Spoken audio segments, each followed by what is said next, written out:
অনেকে আমাকে কমেন্ট করেছিলেন নতুন রেশন কার্ড কি করে অ্যাপ্লাই করব অনলাইনে, তার উপরে একটা ভিডিও দিতে।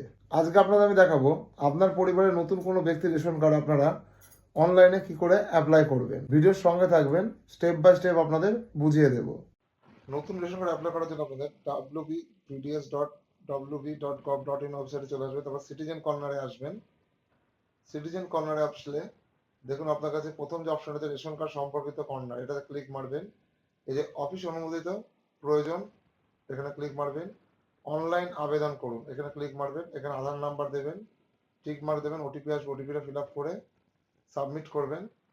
এখানে হ্যাঁ চুজ করবেন। প্রথম যেটা আছে ওটাকে সিলেক্ট করবেন।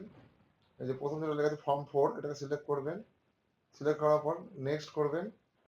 এই পেজে যদি 5 বছরের নিচে কোনো বাচ্চা রেশন কার্ড অ্যাপ্লাই করেন তাহলে বার্থ সার্টিফিকেট চুজ করে বার্থ সার্টিফিকেট নাম্বারটা দেবেন। আর তার উপরে হলে আধার কার্ড চুজ করবেন, তার আধার নাম্বারটা দেবেন, ভেরিফাই করবেন। এখানে কিছু ফর্ম আছে, ফর্মটা আপনি ফিল আপ করে দেবেন। ফর্মটা ফিল আপ করার পরে আপনাদের আবার চলে যেতে হবে এই যে নেক্সটে, নিচে যে হলুদটা আছে নেক্সটে চলে যাবেন।